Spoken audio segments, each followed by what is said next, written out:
Shalom Bapak Ibu Saudaraku yang terkasih di dalam Tuhan. Apa kabar? Pagi hari ini kita kembali beribadah di rumah kita masing-masing. Tanpa kita sadari, kita sudah hampir 2 bulan beribadah di rumah kita masing-masing.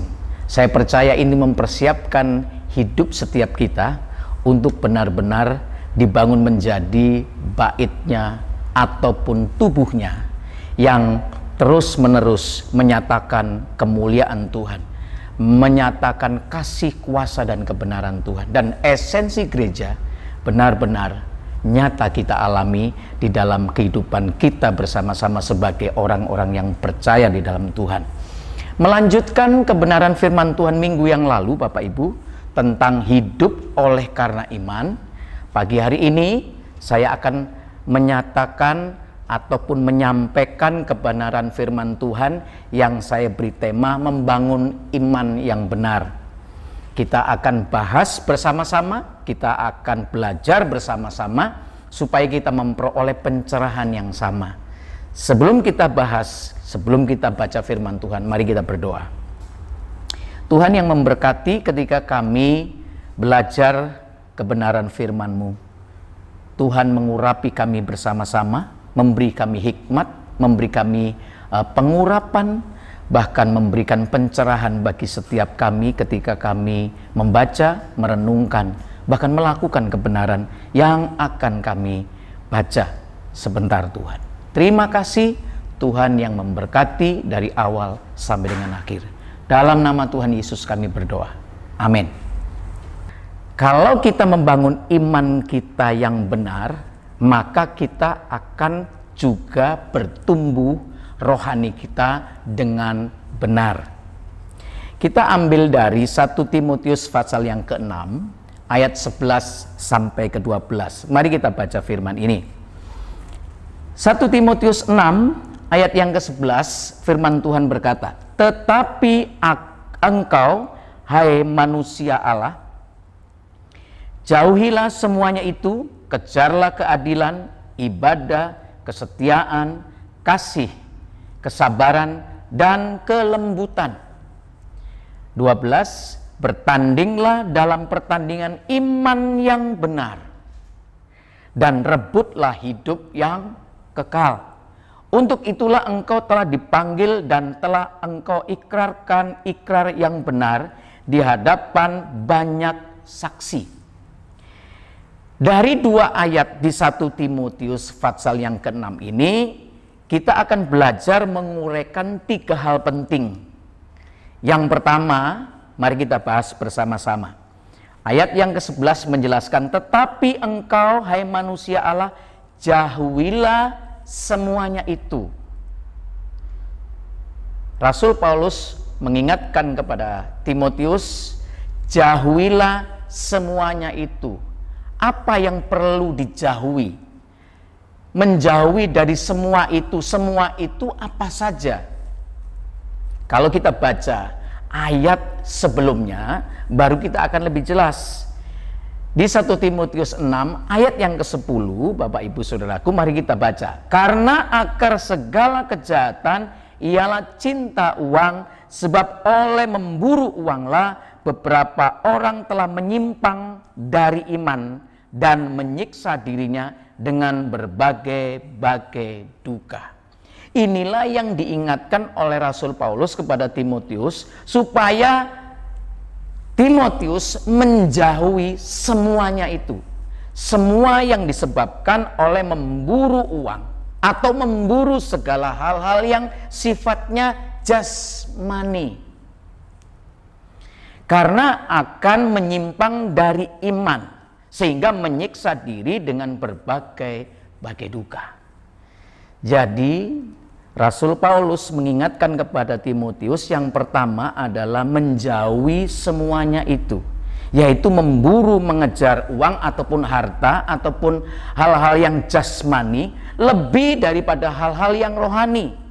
Hal inilah yang bisa menyebabkan iman kita menyimpang, bahkan tersesat. Contoh, sama seperti Yudas di kitab Matius 26 ayat 14 sampai dengan 16. karena uang 30 keping, maka Yudas Iskariot menjual Tuhan Yesus. Padahal Yudas juga bergaul dan mengenal siapa Tuhan Yesus. Tetapi karena uang, maka Yudas rela kehilangan segala hal yang dijanjikan oleh Tuhan Yesus. Akibatnya imannya menyimpang dan tersesat. Bapak Ibu, kita tidak mau mengalami hal yang demikian. Sebab apa? Kalau kita hanya fokus memburu dan mengejar hal-hal yang jasmani lebih daripada hal-hal yang rohani, maka iman kita akan menyimpang ataupun tersesat. Dengan kata lain, tidak bisa bertumbuh dengan benar. Meskipun kita sebagai orang yang percaya.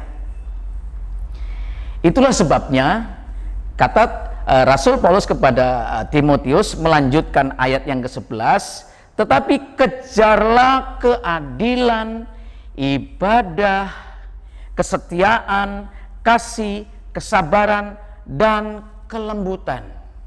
Ini bagian penting yang harus kita kejar, harus kita buru di dalam kondisi seperti saat ini. Kita harus berlaku adil. Kita harus berlaku jujur. Kita harus beribadah dengan cara yang benar.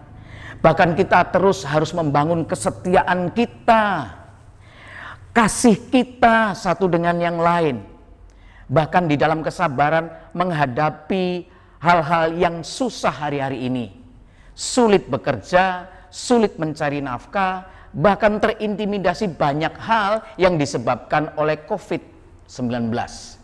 Bapak Ibu Saudaraku yang terkasih, iman dibutuhkan dan harus bertumbuh dengan benar.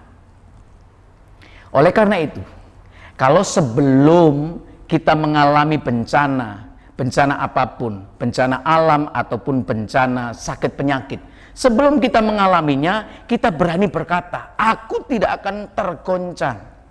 Bahkan dalam kondisi-kondisi yang aman, kita berani berkata kebenaran firman Tuhan itu meluap-luap keluar dari hidup kita. Tetapi berbeda kondisinya ketika kita ada di dalam tekanan. Akan membuktikan apakah iman kita selama ini bertumbuh dengan benar atau tidak. Nah, inilah waktunya kita belajar. Nah, bagian yang kedua Bapak Ibu Saudaraku yang terkasih adalah di ayat yang ke-12 dari 1 Timotius 6 tadi. Mari kita baca bersama-sama. Bertandinglah dalam pertandingan iman yang benar. Bertandinglah dalam pertandingan iman yang benar. Bertandinglah dalam pertandingan iman yang benar. Iman yang benar adalah iman yang walaupun. Ini yang harus kita mengerti. Iman yang benar adalah didasari oleh kebenaran firman Tuhan yang utama. Nah, mari kita nanti belajar bersama-sama apa firman Tuhan yang utama, isinya apa. Karena kalau iman yang benar, yang saya sebut sebagai iman yang walaupun ini kita bangun, maka dalam kondisi apapun Bapak Ibu Saudaraku, kita tidak akan pernah tergoncangkan. Iman yang walaupun ini adalah iman yang dihasilkan dari firman yang pokok atau yang utama, yaitu firman tentang keselamatan hidup kekal. Inilah iman pokok, iman utama. Jadi kalau kita bertumbuh dan mengerjakan iman yang dihasilkan dari firman Tuhan yang menjanjikan keselamatan hidup kekal, maka kita tidak akan tergoncang walaupun hari ini kita belum ditolong, walaupun hari ini kita mengalami sakit, walaupun hari ini kita belum diberkati, belum disembuhkan. Tapi kalau iman yang pokok ini kita pelihara, bahkan kita kerjakan dalam kehidupan kita sehari-hari, maka hidup kita tidak akan mudah tergoncangkan oleh apapun. Iman pokok ini penting, yang dihasilkan dari kebenaran firman Tuhan, yang menjelaskan tentang janji keselamatan hidup kekal. Mari kita baca di dalam Yohanes pasal yang ketiga ayat 36.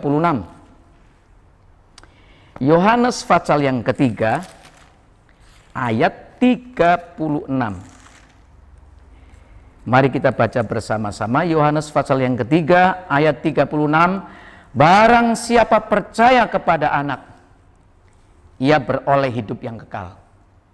Tetapi barang siapa tidak taat kepada anak, ia tidak akan melihat hidup, melainkan murka Allah tetap ada di atasnya.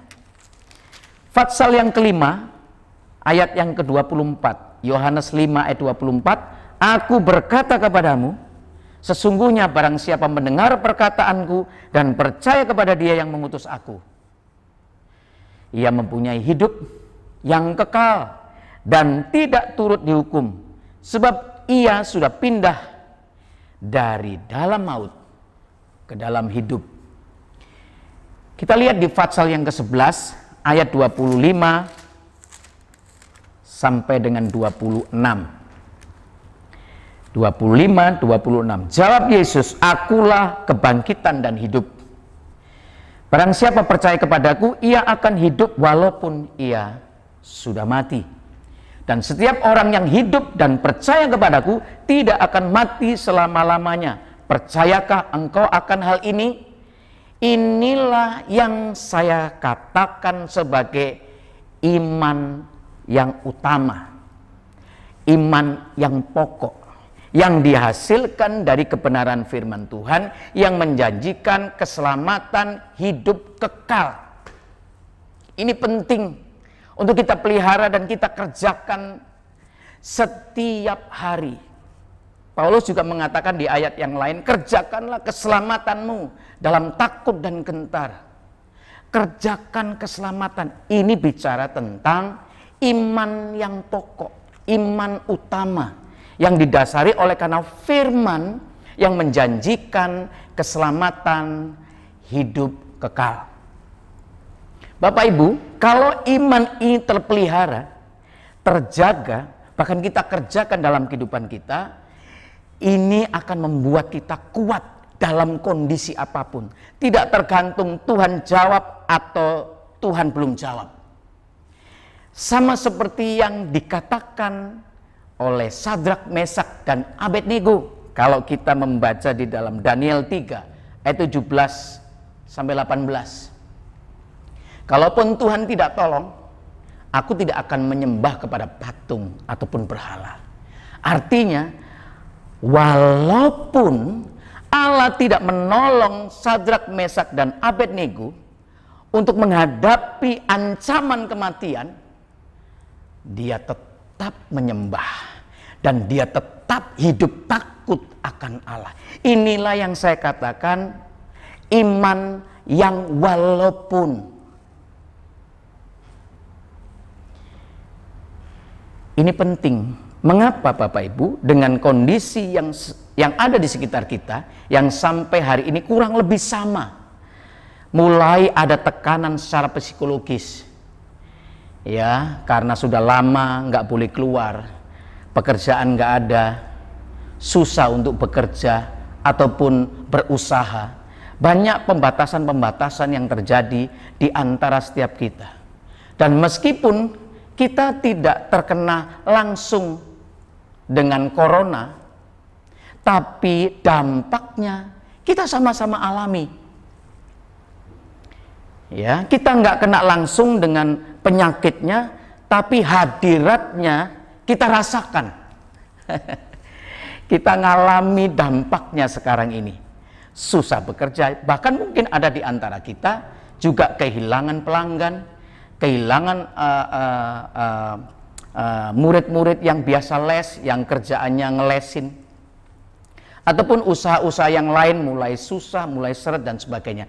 Semua kita terkena dampaknya ataupun imbasnya, meskipun kita tidak terkena langsung dengan sakit dari yang disebabkan oleh virus corona ini, tapi kita semua kena dampaknya.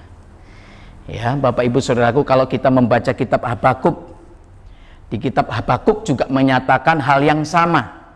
Ya, Habakuk pasal 3 ayat 17 sampai 19. Meskipun pohon ara tidak berbunga dan seterusnya, aku tetap memuliakan Allah. Bapak Ibu, kebenaran-kebenaran pokok inilah yang mendasari iman kita bertumbuh benar. Bukan karena diberkati, bukan karena sudah disembuhkan, bukan karena Tuhan menjagai kita, baru kita mulai mempercayai janji-janji Tuhan. Janji Tuhan tentang kesembuhan, janji Tuhan tentang berkat, janji tentang pemulihan, Tuhan berjanji semuanya disediakan. Tetapi kalau kita tidak membangun iman yang utama, yang berbicara tentang keselamatan hidup kekal, maka kita akan nanti tergoncang juga. Ketika Tuhan terlambat menyembuhkan, menolong kita, tidak melindungi dan menjaga kita dari segala hal yang tidak menyenangkan, maka kita akan komplain, mana Tuhan? Di manakah perlindungan Tuhan? Dan inilah yang bisa terjadi atas setiap kita, orang-orang yang katanya percaya kepada Yesus.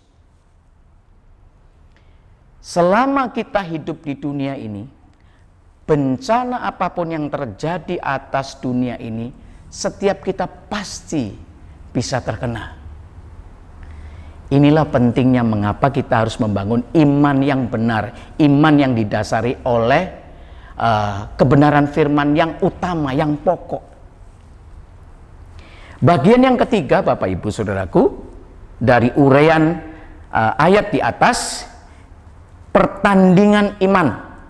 Ada kata yang menjelaskan di ayat 12, bertandinglah dalam pertandingan iman. Ada pertandingan iman. Mengapa iman harus dipertandingkan? Karena janji keselamatan, hidup kekal itu sangat mahal harganya, Bapak Ibu. Sebab itu Rasul Paulus juga mengingatkan, kerjakan keselamatan itu. Dan kalau kita baca sampai selesai di ayat yang ke-12, akan jelas, bertandinglah dalam pertandingan iman yang benar, dan rebutlah hidup yang kekal. Kita bukan lagi berjuang untuk memperoleh hidup yang kekal. Kita sudah terima hidup yang kekal. Ketika kita percaya kepada Yesus, itu iman awal yang utama, menjadi dasar kita untuk bertumbuh dengan iman-iman yang lain.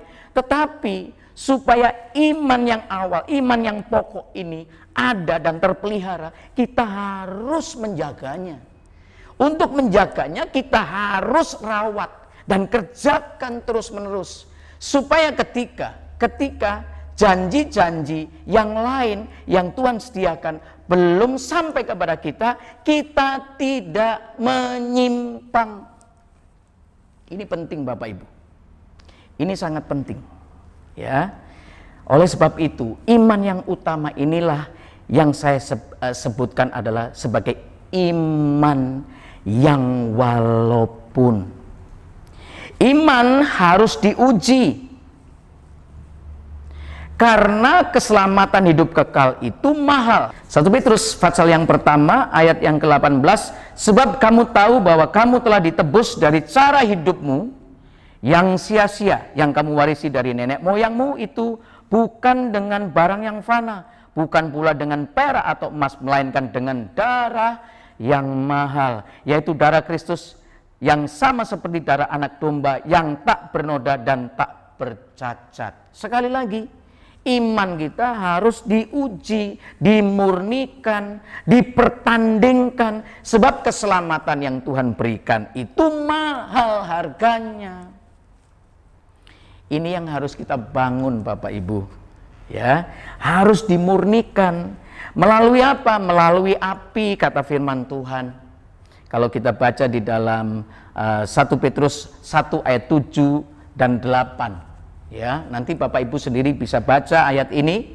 Karena iman kita harus dimurnikan oleh api, kata ayat yang tadi saya sebutkan di 1 Petrus 1 ayat 7 dan 8. Dimurnikan melalui bencana, melalui sakit penyakit, dimurnikan iman kita. Apakah ketika kita tidak sembuh berubah kepercayaan kita kepada Tuhan? Apakah ketika Tuhan tidak jawab doa kita, apakah kita berubah keyakinan kita terhadap Yesus yang sudah mati dan bangkit buat setiap kita? Tidak, Bapak Ibu. Kalaupun kita belum ditolong, kalaupun kita belum sembuh, kalaupun kita belum dijagai seperti apa yang kita harapkan, kita tetap percaya bahwa Tuhan memelihara kita, bahwa Tuhan memberikan masa depan yang penuh harapan. Intinya adalah, kalaupun kita terkena sakit pun dan Tuhan tidak tolong, kita tetap percaya karena ada keselamatan hidup kekal, itu yang utama. Jadi sebenarnya Bapak Ibu tidak perlu dipertentangkan apakah Tuhan sudah tolong atau belum, apakah kita terkena sakit atau tidak, apakah kita terkena imbasnya atau tidak. Bukan berarti kalau kita tidak sakit berarti Tuhan itu menolong kita, bukan berarti seperti itu juga. Selalu ada maksud, selalu ada rencana yang Tuhan inginkan ketika kita mengalami sesuatu di muka bumi ini. Itulah sebabnya kita perlu belajar untuk mengenal Tuhan lebih dalam lagi. Yang saya ingin ajarkan, ingatkan adalah kita kembali kepada dasar iman utama, iman pokok kita. Iman yang walaupun apapun yang terjadi atas kehidupan kita, kita tetap memuliakan Tuhan, kita tetap mempercayai Tuhan. Nah, jadi iman yang benar dihasilkan dari firman tentang keselamatan hidup yang kekal. Ini iman utama. Ini adalah dasar iman yang utama. Iman yang walaupun atau tanpa syarat, disembuhkan atau tidak, diberkati atau tidak atau belum, tetapi tetap mempercayai dan sungguh-sungguh hidup dalam takut akan Tuhan. Tidak mengendorkan keyakinan kita, tidak mengendorkan kepercayaan kita, tidak meragukan kedaulatan Tuhan. Apapun yang terjadi atas hidup kita. Rasul Paulus pernah mengalami aniaya, pernah mengalami hal-hal yang tidak menyenangkan sepanjang pelayanan hidupnya. Tetapi dia tetap percaya selalu ada maksud dan rencana Tuhan di dalam setiap apapun yang dihadapi dan dialaminya. Kita pun harus memiliki iman pokok ini terus-menerus. Dari manakah kita memulai pertandingan iman atau ujian iman yang benar ini? Yang pertama Bapak Ibu, dimulai dari rumah Tuhan. Rumah Tuhan adalah kita. Kalau kita baca di dalam 1 Petrus 4 ayat 17, 1 Petrus 4 ayat 17, karena sekarang telah tiba saatnya penghakiman dimulai, dan pada rumah Allah sendiri yang harus pertama-tama dihakimi. Dan jika penghakiman itu dimulai pada kita, bagaimanakah kesudahannya dengan mereka yang tidak percaya pada Injil? Orang-orang benar hampir-hampir tidak diselamatkan. Apakah yang akan terjadi dengan orang fasik dan orang berdosa? Kalau setiap kita, orang-orang yang percaya kepada Yesus, meragukan, khawatir dan takut, bagaimana dengan orang-orang yang belum percaya kepada Yesus? Ini penting untuk kita ketahui Bapak Ibu Saudaraku, supaya kita mempersiapkan diri setiap waktu melalui kebenaran firman Tuhan yang menghasilkan iman utama pokok, yaitu janji tentang keselamatan hidup kekal. Kondisi apapun tetap antusias dan hidup dalam takut akan Tuhan. Yang kedua, dimulai dari mana? Dimulai dari kita yang sudah menerima kerajaannya.